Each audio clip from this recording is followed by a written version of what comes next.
Hey, everybody, what's up? Welcome into the Athletic Fantasy Football Podcast. Michael Beller, Jake Seeley, Brandon Funston here with you to wrap up mostly Week 6. Of course, we got a Monday night game ahead of us later tonight, but we're going to wrap up Week 6, look ahead to Week 7. Big bye week coming in Week 7 with 6 teams going on byes. It was a crazy week in Week 6, a week of the backup running back, which we're going to dive into on this show. Jake Seeley, what's going on, my friend? Yeah, it was. I was more just shaking my head at the wonderful 6-week buys and that we're still doing this until week 14. Yeah, and then 2 teams on bye in Week 8. It's like I know, someone's going to have to NFL. explain to me the TV implications of this, because that's the only thing that makes sense, right? Which it doesn't. And if you think about the week 6, if you looked at what's on TV and the schedule for next week is like, why? Like it's almost worse. And by the way, real quick, I'm still waiting for DirecTV to let you choose the 4 boxes for the 701 channel. And how do you not waste like the 701 4-box channel for the 3 games at 4 o'clock? One of the boxes just stays with Ravens win. Like you can't throw the red zone in that box or something. Or make one of the like, boxes bigger. Yeah, exactly. Yeah. What's going on, Funston? How you doing? Did you watch every second of that Geno Smith, Ben Roethlisberger, Steelers, Seahawks God. overtime thriller? Unfortunately, I did. I mentioned to you before we came in, it was a game that would never end. I don't know that anybody wanted that to go into overtime. You know, it's like some games you're just loving it and you're like, just let it keep going and keep going. And I was like, let's just end this thing. Let's just please. I wanted it for Claypool, but that didn't happen. Yeah. Oh, I know exactly. Yeah. So I did watch admit, it all. I had my 2 screens were Succession and the Braves Dodgers. So You didn't even have the game on? Sort of took a. I mean, I checked in here and there, and once the Braves Dodgers game ended, I threw it on.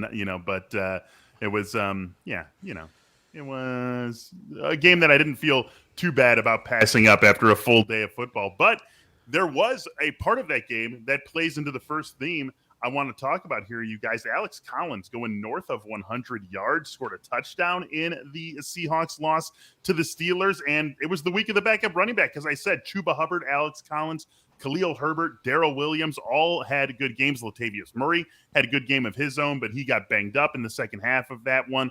Javonte Booker didn't quite get there himself, but did own the Giants' backfield. Let's take a look at those 5 backs, not including Murray, just because of his injury clouding the situation. Hubbard, Collins, Herbert, Darrel Williams, Javonte Booker. I want to hear from both of you guys on this. Jake, rank those 5 guys going forward.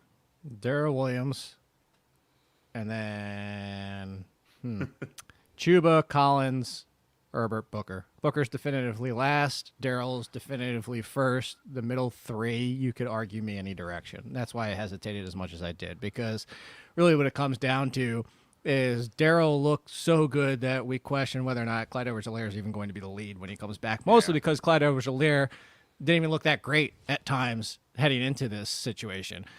This similar situation with, like, you could talk about the others, is Alex Collins might have made the Chris Carson not coming back into the lead role maybe a 50-50, but Chris Carson is still talented. I still think she's involved. Like, worst case for Carson, I think it's 50-50.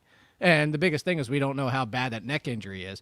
Khalil Herbert, I would say, look good enough to potentially form another 50-50 just as we saw, but they faced the Bucs, and if you're going to tell me who the pass catcher is going to be, it's still Damian Williams to trust as the pass blocker. And then with the situation with Devontae Booker being last, and Hubbard is the guy until Christian McCaffrey comes back. Like, he's the guy. So that's why I go that direction. And Christian McCaffrey being out 3 more weeks gives a little bit of more lean towards Hubbard. But I would still go Darrel Williams, because I think Darrel Williams could have the job the rest of the way. Yeah, CEH is, of all these guys that were the incumbents, CEH is currently slated to be out the longest probably. So I'm with you on Darrel Williams.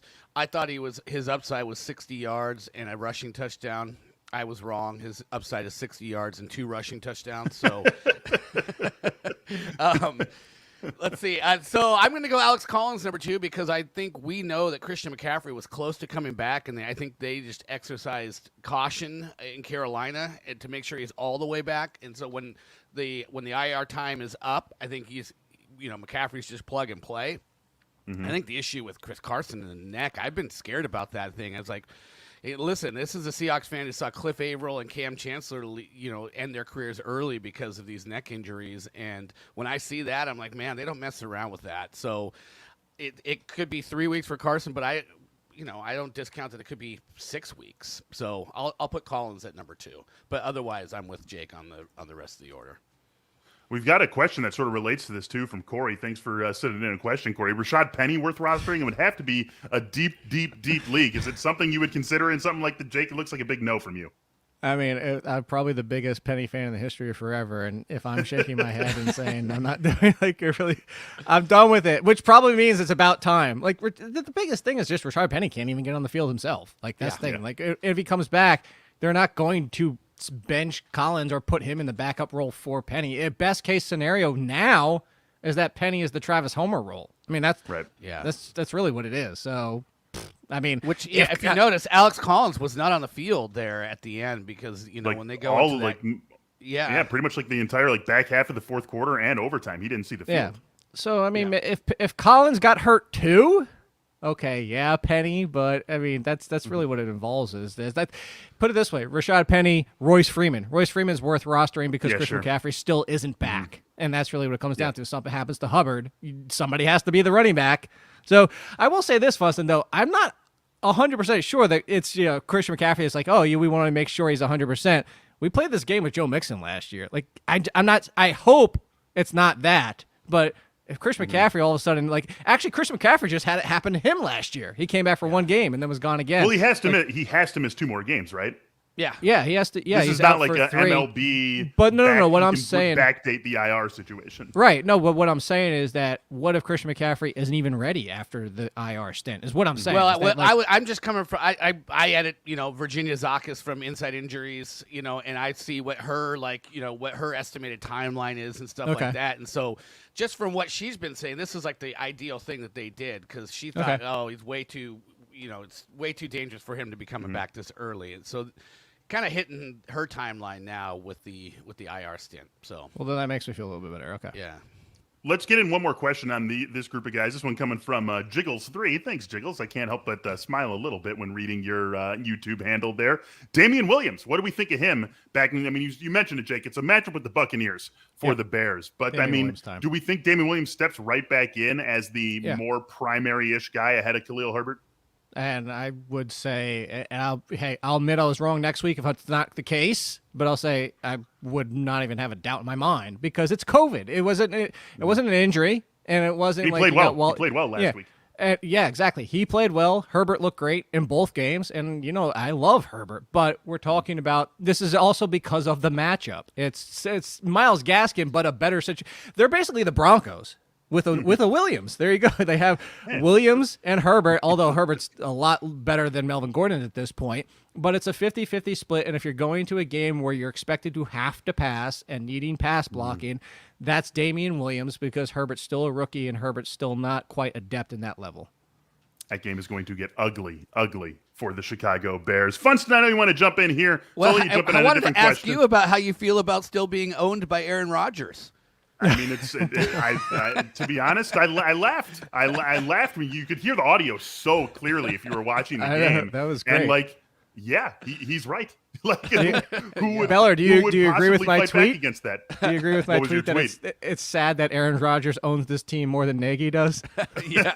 I mean, he owns this team more than anyone has in my lifetime. Number 2 would be Brett Favre, frankly. It's just been 30 years, 3 decades of Packers Hall of Fame quarterback dominance of the Bears. That's just how it's been. And yeah, I mean, any Bears fan who wants to be sad about that, it's like, I mean, he's right. So can't really get too upset about it, I don't think. And I mean, I'm all in on a villainous Aaron Rodgers just putting the Packers on his back and marching them to like a 14-3 season. So I've really got no problem with that, especially when don't have huge high hopes for the Bears this year. Funston, who won Week 6?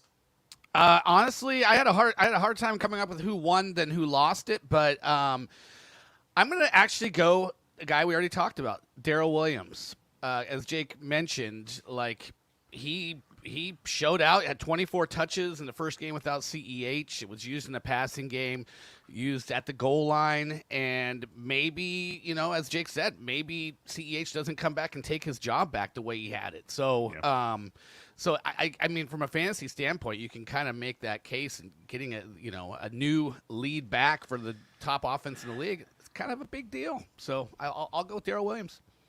Yeah, thanks for that. I said I was gonna loop in my who won and who lost in the same answer, and I was gonna say Darrel Williams won and Clyde Edwards-Helaire lost, and so because but I could say the same thing about Chris Carson. So I'll pivot. This is how good I am. I can pivot that quickly. Look at this guy. Jaylen Waddle. He's like Hakeem Olajuwon. Jaylen Waddle won in a loss. Which also the Jaguars technically won. And Trevor Lawrence is the first rookie quarterback to ever win in London, baby. There you go. No, Jaylen Waddle won. That was definitively his breakout game. And going forward, whether or not Devontae Parker's back, whether or not Gesicki keeps being a thing, who, by the way, was out there for fewer snaps than Durham Smythe still. So it's sell high on Mike Gesicki. There you go. You're going to lose. You're going to be on the loss column if you think that you got Gesicki going for. But Jaylen Waddle finally got to see what he saw. I would say he's in the conversation of Brandon Cooks and that wide receiver 2 range going forward. Yeah, I'll throw one out there too as well. Guy who we pretty much knew was already in this camp, and now after what he did in Week 6, I think there's finally no doubt we can finally trust that Leonard Fournette is the guy in Tampa. And we were already trending in that direction, right? But now we're talking about him not just as the guy in Tampa, but as a top 15 running back, top 12 running back. Okay, let me see if you agree. Yep. I said this with Meanie on my show. I would take Leonard Fournette over DeAndre Swift rest of the season. 100%. I wouldn't even think twice about it. Without question. Funston, you agree with us? I would think twice. It's not that I don't disagree. I would think twice. I think it's a good argument. Yeah. So I don't know. I'm gonna put a pin in that one. But just look at the offenses. Swift, yeah, if it's an offer to me, and I have the past 2 weeks. If it's an offer to me and I have Leonard Fournette, my answer to that person offering is, I'll think about it. I'll get back to you. Give me 24 hours. Yes, 2 days later. Yeah. Exactly. And then I'll be like, oh, yeah, the Buccaneers offense and the Lions offense. Does it really matter? And, I always say you can't take away garbage time, but if not for garbage time, 2 weeks in a row, DeAndre Swift is nothing until that point. Yeah, and that has to have you scared, although I think there's going to be plenty of garbage time to come for the Lions this season. Hey, no one's perfect. Just ask the Detroit Lions. They are far from perfect unless all you're talking about is losing. They're perfect in that regard. But, it doesn't matter. It doesn't matter, right? No one can check every single box along the way. So if you feel like you come up short in the bedroom sometimes, it's perfectly okay. If it's bothering you, there are options. Go to GetRoman.com/fantasy now. With Roman, you can get a free online evaluation and ongoing care for ED, all from the comfort and privacy of your home. A U.S. licensed healthcare professional will work with you to find the best treatment possible, and if medication is appropriate, ships to you with free 2-day shipping. Whole process, straightforward, discreet, super, super simple. All you got to do is go to GetRoman.com/fantasy and complete an online visit. You can take care of your ED without leaving home. Just complete that online visit to connect with a doctor and take care of it. Go to GetRoman.com/fantasy and get $15 off your first month of treatment. Again, that is GetRoman.com/fantasy for $15 off your first month of treatment. There is a specialist for just about everything. Your car breaks down, you go to a mechanic. You have a problem with the shower, you call a plumber. You need some fantasy football advice, you come to the Athletic Fantasy Football Podcast. So when you want to get your uneven, crooked teeth fixed, you see an orthodontist. They are the specialists, and that's what sets Candid the invisible, comfortable, and removable liners above the rest. While poorly reviewed or insanely priced clear aligner companies use general dentists, Candid only works with orthodontists. With Candid, the same orthodontist who creates your plan is with you from start to finish, so you never have to wonder how you are doing. The average Candid treatment is just 6 months, but you're going to start seeing results much sooner than that, and it costs thousands less than traditional braces. And with that aligner treatment, you'll also get Candid's teeth whitening treatment for free. Candid can help you get the straighter, brighter smile you've always wanted. Right now, you can save $75 on your Candid starter kit when you get started from home, or book an appointment at a Candid studio near you. Go to CandidCO.com/fantasy. Use the code FANTASY. CandidCO.com/fantasy with the code FANTASY to take advantage of this limited time offer and save $75 on your starter kit. All right, guys, I want to jump into waivers for Week 7. This is something Funston and I talked about a little bit when we were wrapping things up on Sunday night, and I want to get into it a little bit more here on this show. Let's start with Rashod Bateman. I think he's the most interesting guy on waivers this week. Funston and I already had our time to talk about him on this show yesterday, so Jake, why don't you take this one? What are you thinking about with Rashod Bateman, and what is shaping up to be a pretty paltry week on the waiver wire? Pick him up and trade him. The same thing you would have done before this week is pick him up and trade him, and now continue. Now you honestly, if you didn't trade him already, and if you didn't pick him up already, you could possibly get even more. The problem it comes down to is, so Sammy Watkins was out, but it really comes down to you're still third best because you have Mark Andrews and Marquise Brown. And I love what the Ravens are doing this year and that they are passing more. And we talked about it last week too, is that when you have teams playing cover two trying to limit Marquise Brown, you just open it up for Lamar Jackson to run all over you, which pulls it. And that's what's opening everything up for them. But Marquise Brown is still the number one. I like Bateman, but I still think he's going to be a wide receiver 4 going forward. So that's why I think a lot of people, by name value and the excitement, especially from the fantasy and draft community, put a higher stamp on him than that. And so wide receiver 4, yes, usable. You don't have to trade him if you need him.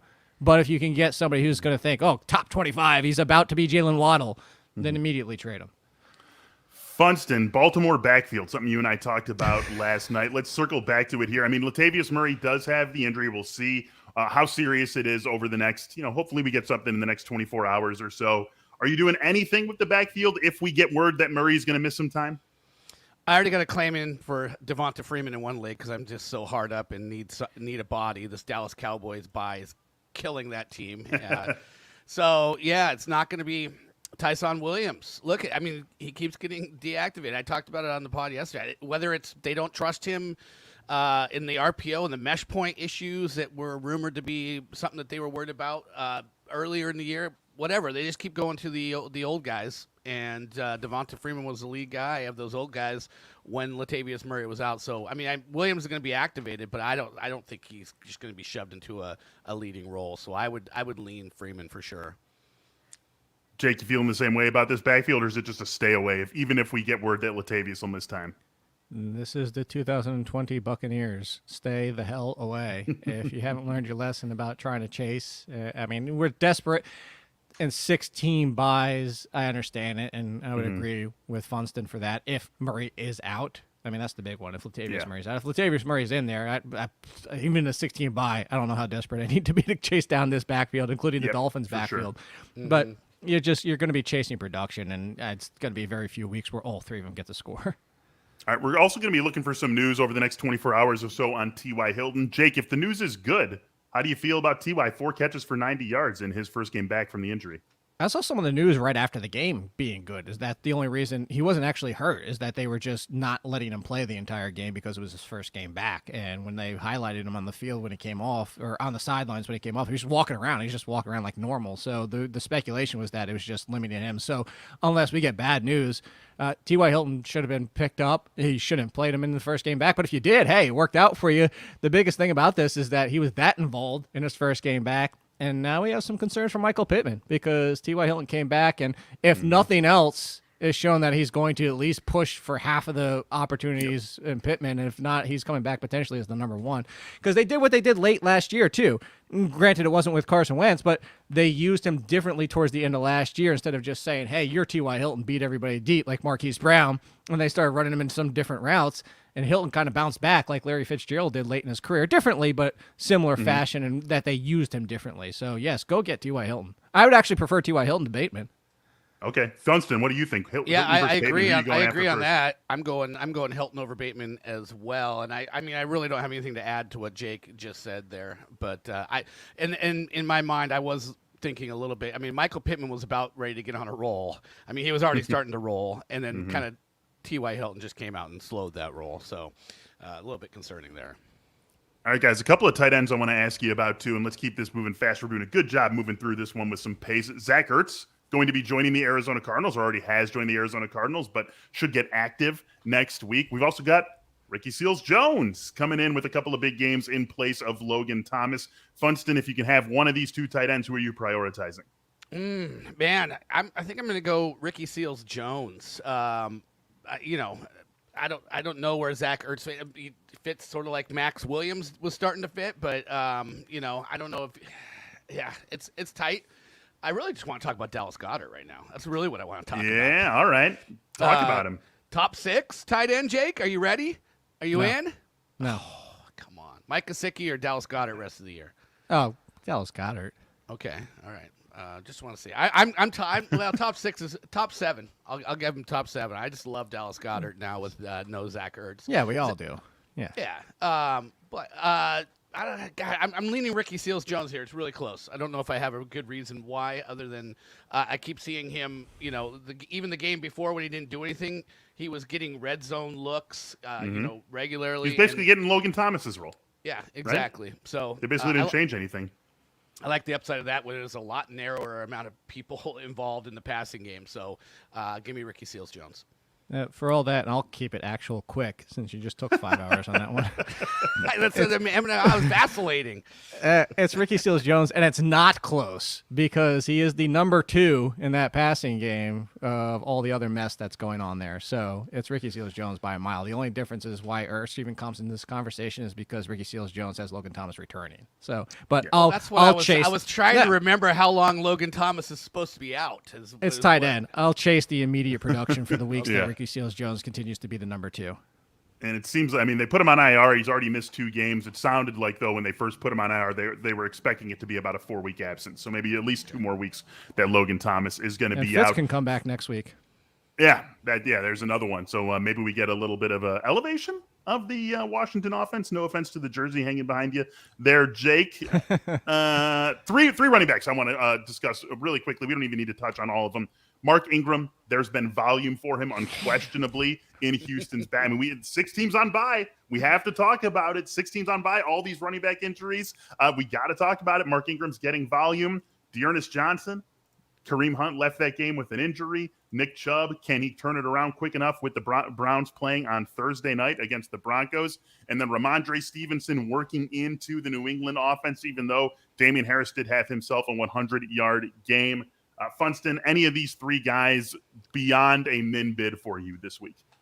I'm telling you, I'm interested in Ramondre Stevenson. I think that the New England set up to be a 2-back backfield, and it might just be Ramondre Stevenson moving up into like a 35%, 40% role when it's all said and done, and potentially getting into that mix for goal line. And weirdly, he was catching passes. So yeah, I'm not saying this is going to be bad for Damian Harris. I just think that New England, because they play defense, because they have a young quarterback that they don't want to throw a ton, that they could just be one of these teams that is a conservative, run-heavy team, and there's room for Ramondre Stevenson back there. So he's the guy that excites me the most of those 3. Yeah, you could do in the Wheel of Fortune before and after. It could a 2-back field. Like you had it was right there for you. You didn't have to repeat the back. Wheel of Fortune before and after. Everybody knows the people that watch Wheel of Fortune. So, no, it's Dearness Johnson for me because even if it's a 1-week play, it's Thursday Night Football. It's Dearness Johnson had one opportunity to be the lead last year and looked pretty good doing so. And it's clear that Felton is that gadgety role type of play, mostly in the passing game. Don't know why they're doubling down with him and Schwartz, but truth is, if it's Dearness Johnson, I would rank Dearness Johnson in front. I would still put Harris in front of Johnson, but I put Johnson in front of Stevenson. I put Johnson in front of Mark Ingram, despite the fact that it was a blowout game where Ingram saw that use, and it should be another blowout this week. But I still don't want to touch that back, and I still don't want to touch Houston. Yeah, that's totally understandable. And our buddy Nando is just so excited about Dearness Johnson. You guys, he was trying to make a case for Dearness Johnson alongside Nick Chubb last year, which I remember fondly. Not sure that's ever going to happen, but he's got to be pumped. Why does it Nando like starters that are good? Why does he always like the backup guys? If you are a mediocre talent, 4th in the depth chart, Nando loves you. Yes. Nando absolutely loves you in that scenario. Let's get to some news, you guys. Putting waivers to bed. Let's get to some news. Probably the most disappointing performance from a team in Week 6 was the Los Angeles Chargers just getting the doors blown off them, run out of Baltimore 34-6. Is there anything in this performance, Jake, that concerns you about the Chargers, or is just chalk it up to one bad game, wipe your hands of it, and move on? Yeah, mostly that. This is what it comes down every single week. You know what the funny thing is if they were facing the Patriots, the narrative would have come in, and Bill Belichick does this to all the young quarterbacks and all the blah. No, this is why, any team can go out there and game script perfectly, and really what they did, if you watch the Ravens games, their defense has been suspect the entire time, mainly in the passing game. But they just kind of focused in on, you know what, let's get to Herbert. Let's basically double cover like Williams and kind of pull somebody down underneath for Keenan Allen too. And they kind of played the perfect game plan. But this is what it comes down to is like Justin Herbert last year is as a rookie quarterback, the last 4 or 5 games of the season, defense has started to adjust to him, and he adjusted back this year. The Chargers coaching staff, Justin Herbert, Mike Williams, Keenan Allen, they're all smart enough. They're heading into their bye. They're going to get a lot of learning out of this game and saying if we just gave people a blueprint on how to stop us, this is what we need to adjust. And similar to your Seahawks, Funston, as they did in halftime, they came out looking like a completely different team. I think the Chargers are going to come back out of the bye looking like the Chargers we knew. I'm not nervous at all on a scale 1 to 5, 1 to 10, whatever it might be, it's 1. Yeah, I just was from what I saw. Justin Herbert never looked comfortable. It looked like one of those just off days. And as Jake said, Baltimore came out with a good game plan for it. But I think it was just a bad day for Justin Herbert, and that's about it. Yeah, we're unanimous there. 38-3 Packers lost in week 1 to the Saints. That is a distant memory at this point, and I think that's similar to what we look at with this Chargers game. It's a bad game against a good team. It's going to happen. Don't think we really have any reason to be concerned, and probably a very well-timed bye week for these Chargers, as you point out, Jake. We've already heard from Jake on Jaylen Waddle, someone who I do want us to talk about in a little bit more depth. So, Funston, let's go to you here. It was a big game over in London for Jaylen Waddle. 13 targets, caught 10 of them for 70 yards and a pair of touchdowns. This is a Miami offense that is hunting for playmaking outside. Is Jaylen Waddle the guy for them to the extent that you are comfortably starting him where you have him in fantasy leagues? Well, the yards per catch, he has a lot of high volume, but not high yardage kind of, outputs. It's life with Tua. Yeah, that's life with Tua. And then what's life with Tua and then also Devontae Parker and also Will Fuller, and, so I think, is this a sell high moment? Really, it could be. I like Jaylen Waddle, the talent, and I think he's going to continue to be a serviceably good fantasy player. But what's the upside if all those guys are back? So I'm a little bit worried about that. I don't think all of them are ever going to be back. That's what it comes down to. No, and if honestly, it's like the Giants receivers. Like, when are they going to all be? But no. Together? So Yeah. Even if they are, so I'm glad that's what you said because similar to the Giants, even if they all are, Sterling Shepard is the one I want, and the same thing. Even if they all are, Jaylen Waddle is the one I want. Maybe if if Will Fuller, Devontae Parker, and all of them, maybe he drops down to a wide receiver 3, similar to Shepard. But I think that's your worst case scenario. No love for Grease there, you guys? I have never seen that movie. You've never seen Grease? I know those. I know what you just referenced with the song, but yes, I have never watched. I have never chosen and sat down to watch Grease. I mean, it's obviously before you're in my it's before you're in my time, but that's just something I feel like you just eventually see at some point in your life. I'm also not a musical and I don't person. recommend that you personally, Jake, just sit down by yourself and watch it. Yeah, I wouldn't recommend. No, you don't have to worry about it. But if you have a friend over 50 and he's hanging around, and you throw it on there, and he might get you singing along. Even if I had a girlfriend and she was like, "We need to watch Grease," I'd be like, "Enjoy it. I'm going to take a nap."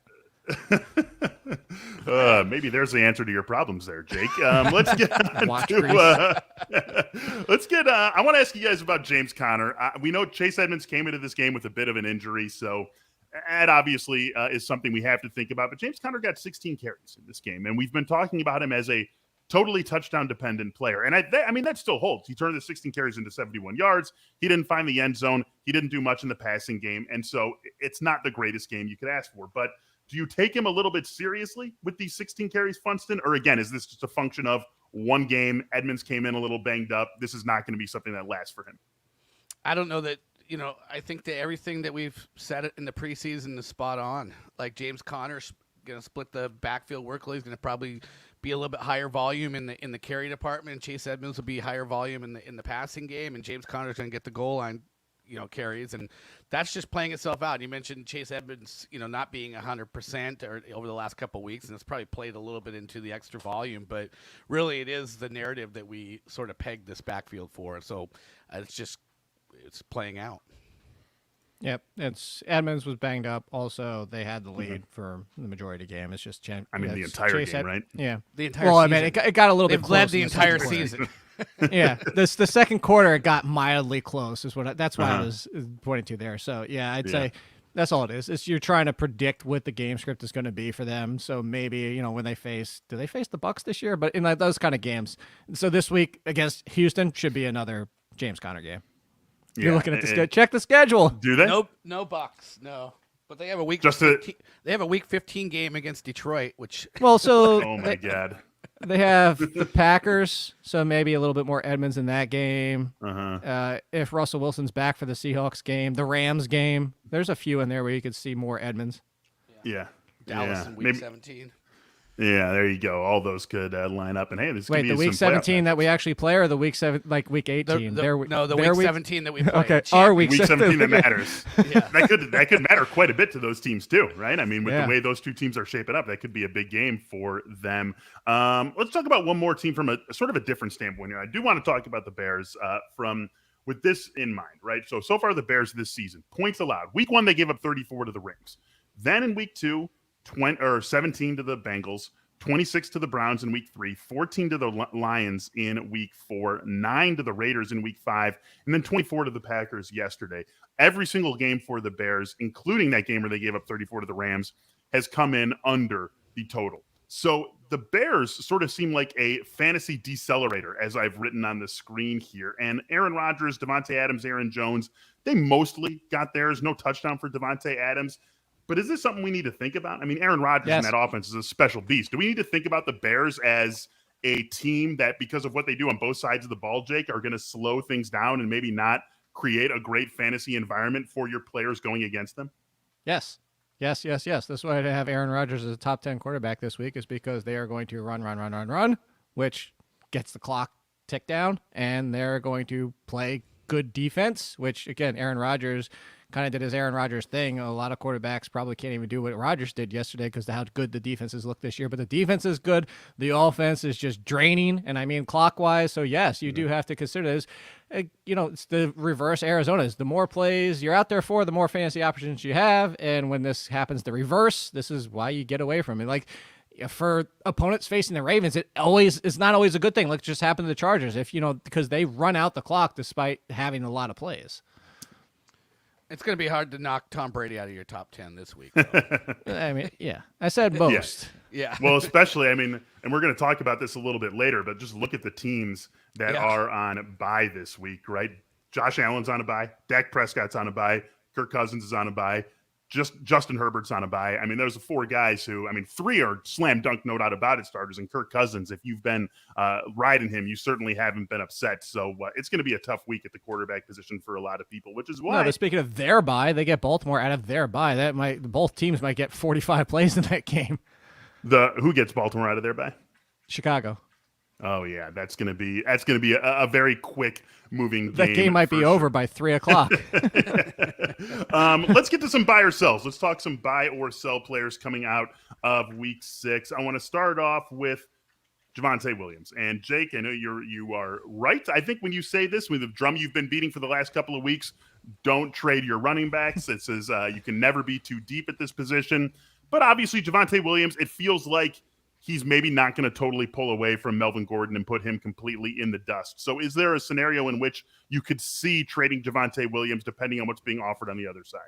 Yeah, I could see selling or buying Javonte Williams. And that's really what it comes down to, is like playing the stock market. It depends on what you're getting.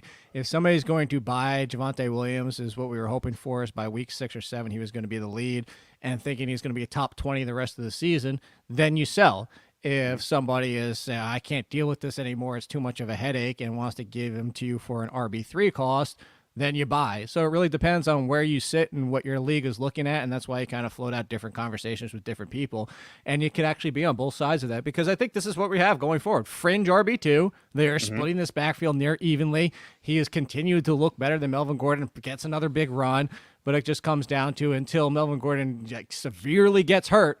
And now Mike Boone's in the mix, by the way, a little bit too.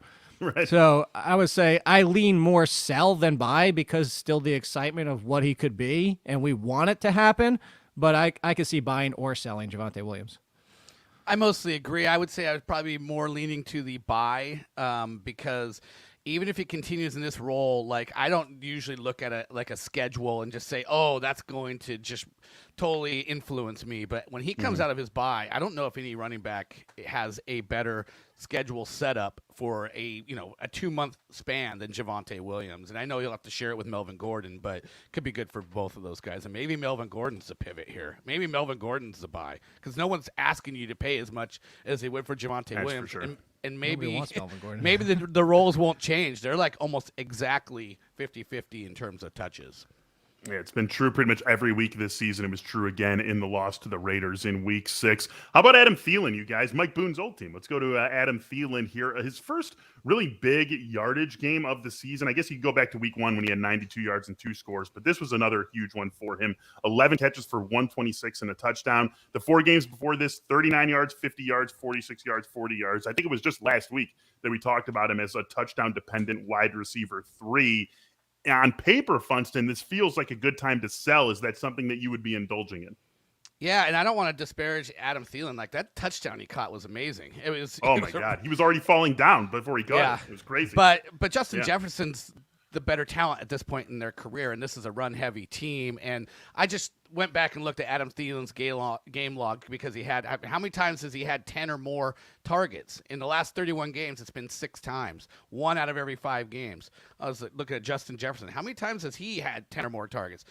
He was a rookie last year, obviously. He's played 22 games. He's had 10 or more targets in 10 of them. Like – it's clear that over the course of time, I mean, Justin Jefferson's the guy that's going to get fed, and Adam Thielen's going to go back to being more of that TD-dependent guy. I don't think that we're moving on from those 40 and 50-yard games for Adam Thielen where he's, 4 catches, 45 yards, touchdown, whatever. But I would be selling. I'd be selling off of this big time. And because I don't know if you can sell, but if you can, obviously, for somebody that wants to kind of give wide receiver top 15 value maybe, but I think a lot of people at this point, it depends on your league, right? And that's why I say I always push back and say not my league. Well, of course, a lot of people can though. A lot of people traded Cordell Patterson for Dalvin Cook while he was hurt. These kind of things happen. But you said that the 50 yards. Actually, if you say 51 yards or fewer last year, Funston, half of his games, 8 games, 51 or fewer yards.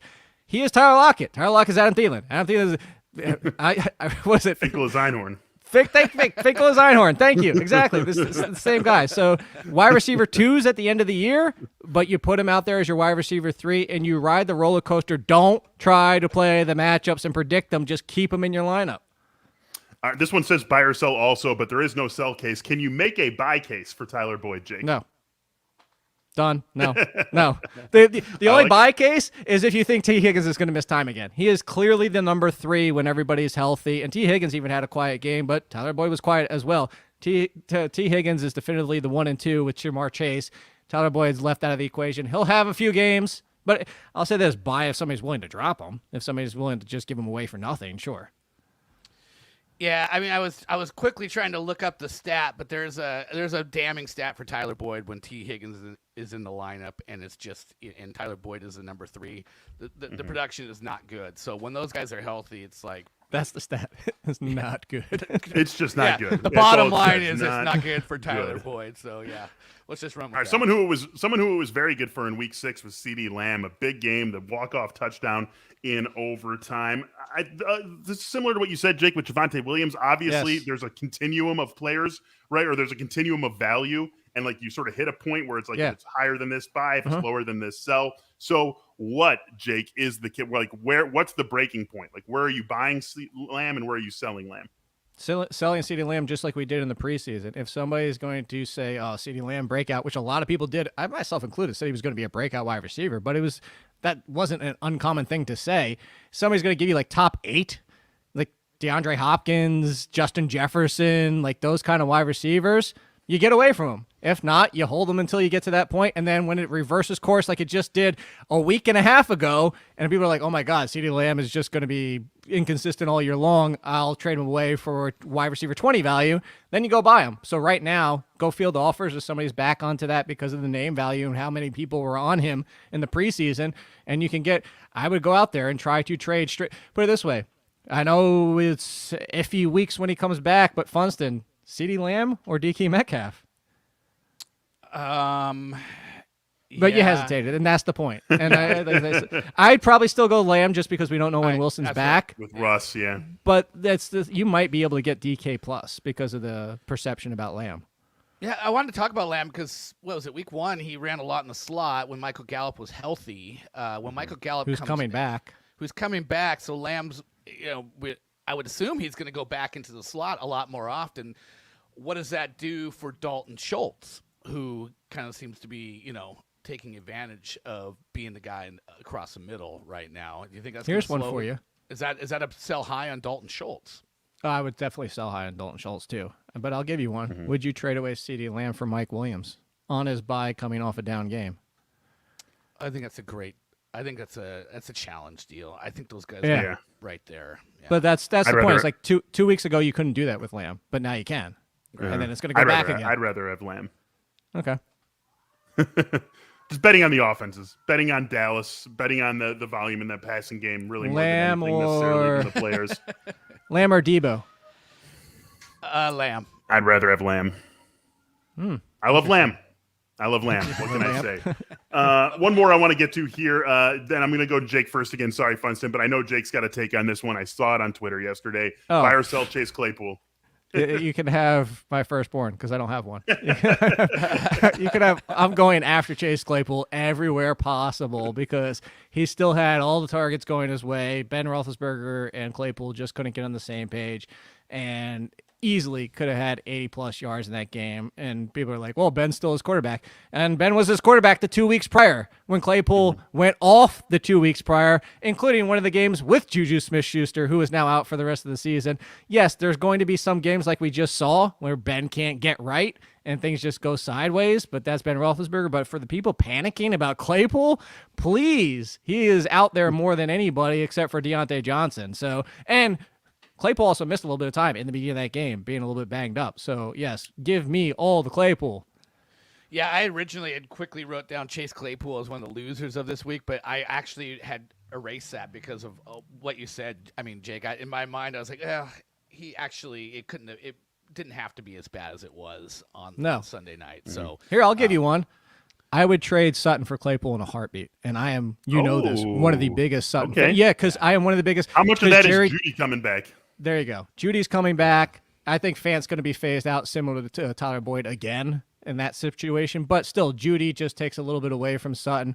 The garbage time, Teddy kind of pulled this Jameis Winston yesterday with the 3-3-3. Yes. But, really, I love Sutton, but, I would take Claypool going forward over Sutton. I love both of them, though.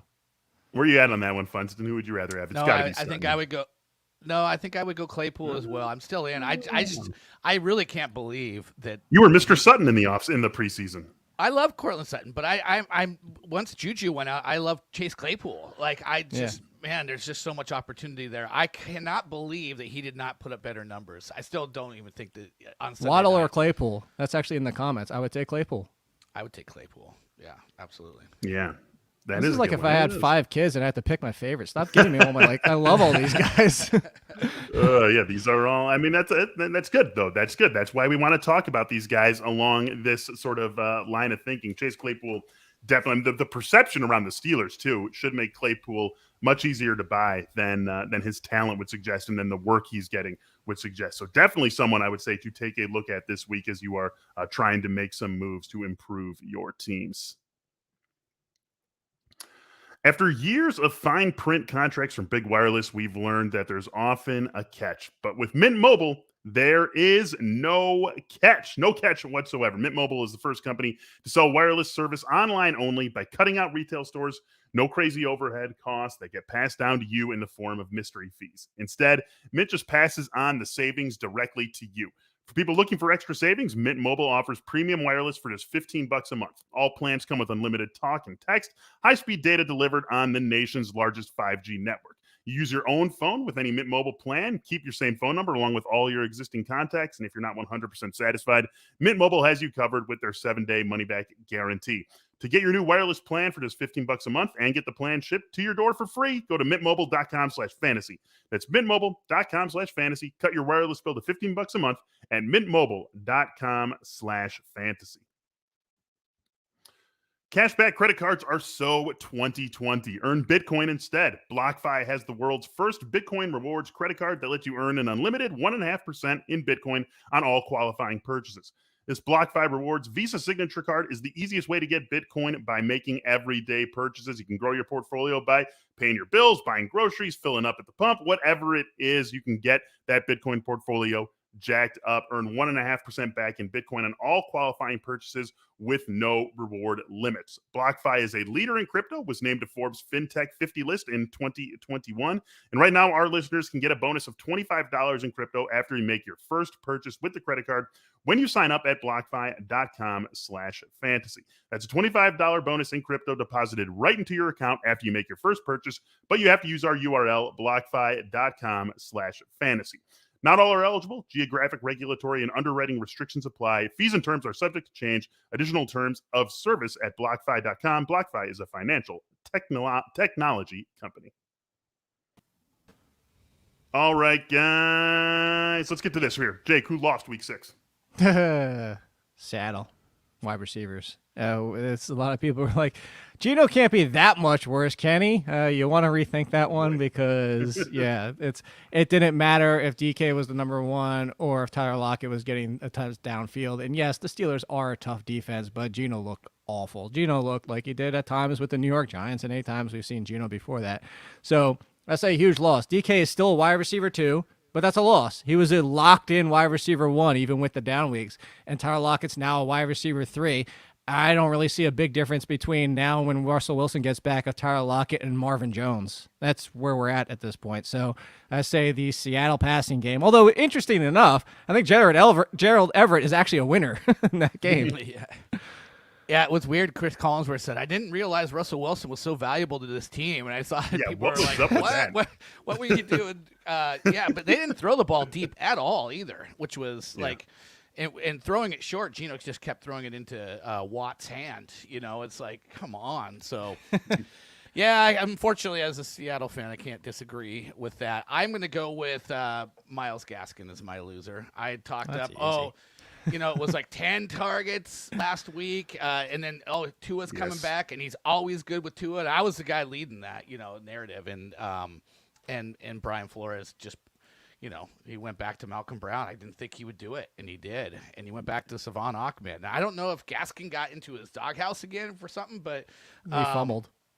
He fumbled, but they didn't lose the fumble, right? No, but it's Myles Gaskin in the passing game only. Like when they faced the Bucs, and I mean, I don't know who's Miami faced next. Who, by the way, declined. They face Atlanta, so feels like another Ahmed and Malcolm Brown. But there was opportunities in the pass game for Gaskin in that game, and he just didn't get as many. I mean like pass happy. Like they get the Bills, and on Halloween that might be a Myles Gaskin game. That would be one you would look at. Then the Ravens 2 weeks later, but then the Texans mixed in there, not him. Jets, not him. So that's kind of what you have to look for. But that doesn't jibe with me because he's the best running back all around of that group. He's good in the running game too. But it doesn't matter. Doesn't have to. I know. I'm you want to talk about things not jiving? Let's talk about Urban Meyer using Jamal Agnew over Laviska Shenault. Like yes, I know. This Jamal Agnew thing. We're gonna have to, reckon with this Jamal Agnew character because it keeps happening each week. So. And he's just seems like he's going to be part of our he's fantasy using lives. A 5'10" former secondary player as his number 2. Teamer. I know, it's crazy. Let's fill in some blanks to end the show, you guys. Let's start with Miles Sanders. Miles Sanders is a what the rest of the season, Jake? That's what he is. That's what Miles Sanders is. I mean, right. He just doesn't even get touches when he's on the field, and Miles Sanders is the inverse of Gaskin. That you want them to be in the lead. And how many games you look at the Eagles' schedule do you think they can? You could point to some and say, hey, this might be the week or whatever. But even when he was on the field a ton and still not getting involved. He's an RB3. That's really what it is. He's an RB3. You hope he scores. Yeah, he is one of the first running backs that I will throw in my RB3 after I get my RB2s taken care of in my rankings. That's the way it's been like for the weeks. It's like, okay, I got my RB2. Okay, now let's throw Miles Sanders in there. And it's because of upside. It's because of talent upside, but it's not because of volume expectations at all. Yeah, and that team's going to be putting him behind the 8 ball quite a bit the rest of the season. Funston, Mike Gesicki is a what the rest of the season? Top 10 tight end. ish. I don't know that what else to say about that. He's a guy that you have to just put in your lineup now, week in and week out. And that's as good as you can say about a tight end in fantasy football. It's like I got one of the guys that I don't have to worry about. I can just put him in my lineup. Jake, same Oh, I thought we were feelings. going to the next one. No, it's still low end tight end one, mostly because assuming Parker is back. But as long as if there's only one healthy wide receiver, then he's a top 5 or 6 tight end. It just comes down to who's out there. Yeah, I think we're moving through these quick enough for all you guys, for both of you guys to chime in on the remaining 3. Henry Ruggs, 3 catches for 97 yards and a touchdown, and the Raiders win in Week 6. What is he the rest of the season, Jake? He's I told you so. And that's gonna I am victory lapping the hell out of Henry Ruggs till the season ends, because you know who he is right now with Geno? He is Tyler Lockett right now with Geno Smith at quarterback. Obviously, he's not Tyler Lockett when Russ is at quarterback. But Henry Ruggs, what is his worst week? Like 50-something yards or whatever? He has turned into what they were going to be, the number 1. And honestly, if you watched that Raiders game yesterday, this coaching change might have unlocked the offense even a little bit more. I don't know. Maybe the players were really down the week before, but they made Ruggs a priority. They got Edwards more involved, which might be intriguing now that he's on the field more. But yeah, Henry Ruggs, wide receiver 3 the rest of the way, which is what the I told you so bold prediction, garbage dumpster diving, whatever it was. Henry Ruggs is happening. Henry Ruggs the 3rd. I was going to say he is a longest receptions over cash machine. He's like his longest receptions over under is like 23 to 25 every week, and he just goes over it every week. So there you go. You want to make some money, just bet the over on longest reception, Henry Ruggs. Definitely an intriguing guy from a lot of different points of view. And that is a number that he just seems to pretty much easily surpass every week. So a guy to be looking at for sure the remainder of the way. Next guy up here scored a touchdown in Week 6. Funston AJ Green, 3 touchdowns on the season. Seems to have a consistent role in Arizona's passing game. What is he the rest of the year? He is a consistent role. I mean, I'm just looking. I guess he's had 2 games where he's had 3.5 half PPR fantasy points or less. He's still a dice roll. He's he's maybe the number 2, sometimes the number 3 in this offense. Worthwhile. He's a worthwhile bye week filler is what I would say. There we go. There we go. Oh, Jake's always trying to get the blackboard. No, I'm getting blackboard for the next one. This is AJ Green is I guess so. For the rest of the year, it's like, I gotta fill up my wide receiver 3 or flex, and there's buys. So okay, I guess so. I guess I'll put AJ Green in. All right, Jake. Let's see the blackboard. Zeke Elliott is what the rest of the season is. I guess the RB3. The RB3 the rest of the season, which is great because in the preseason having an RB5, I would take Ezekiel Elliott over pretty much everybody except for Derrick Henry. And then if we could get one of the healthy Christian McCaffreys or Saquon Barkley's, but it's Derrick Henry, Dalvin Cook, Ezekiel Elliott. And yes, I'm saying in front of Alvin Kamara the rest of the season. Yeah, not really much more to add. We know what Zeke is. He was my preseason RB3, so things are shaping up well. But I saw Michael Salfino called Jonathan Taylor the best running back in the NFL in his column on Sunday. So hot take Salfino. Hot take. There you go. He just on Wisconsin. He can't get to the volume that Ezekiel Elliott can get to. That's a problem. Yeah, I mean, Zeke, we have to accept Tony Pollard as a consistent part of Dallas's offense. But again, yesterday, first of all, this team has scored at least 35 points in 4 straight games and in 5 of 6 games played this season. And then yesterday against the Patriots, even with Tony Pollard having that role, 17 carries for 69 yards, 9 targets, caught 7 of them for 50 yards. The volume immense in that Dallas offense, and Zeke is going to get a big chunk of it every single week. As I said, we really haven't talked on this show streaming quarterbacks because, frankly, we haven't really had much of a reason to, but I think it's a great spot to end this episode with quarterbacks to stream in Week 7 to repeat. Josh Allen, Dak Prescott, Justin Herbert, and Kirk Cousins all on bye in Week 7. Trevor Lawrence. You can even throw, Trevor Lawrence into the mix. No one really cares about Ben Roethlisberger, but he also is on a bye in Week 7. So if you have been leaning on one of those guys all season, Jake, who are you looking at to stream in Week 7? Oh, I had 3 just in case Funston took one of mine. Let right, Funston go Funston, you first. go 'cause- first. Are Funston, you two go of them first. in the same game? I'll just say that Yes. Tua and Matt Ryan are facing each other. Good There you matchups for both of them. So I'm planning on getting one of these two quarterbacks in a league where I have Russell Wilson and I'm in the streams, and those are my top two targets. And then my third was going to be fill in the blank because it was going to be Washington quarterback against Green Bay because still no Alexander. And as we've seen, if Justin Fields can look good against Green Bay, and I know Heineke was just a very popular stream against Kansas City, and a lot of people would be worried about that, but I still think that'd be a good matchup to go against Green Bay. And if Fitzpatrick's back, it's him. So those were two. It was Matt Ryan and Tua going against each other. And if you really want to roll the dice, Jameis against Seattle. Coming out of the bye. Michael Thomas should be back. There you go. There you go. Yeah, really nothing to say about that, right? I mean, it's been a defense that has been friendly so long as the quarterback has an arm that can push the ball downfield, unlike what we saw from Ben Roethlisberger in that game on Sunday night. That's going to do it, you guys, for this episode of the Athletic Fantasy Football Podcast. Still have a couple of days to get that 50% off subscription. Go to theathletic.com/fantasyfootballpod to get it. For Jake Seeley, Brandon Funston, I am Michael Beller. For those of you who still need something good to happen for you on Monday night between the Bills and the Titans to get yourself a victory, we've got our fingers crossed. We are cheering for you. Thanks so much for joining us. Let's get those wins and be ready to join us all rest of the week. We got a full jam-packed schedule on the Athletic Fantasy Football Podcast.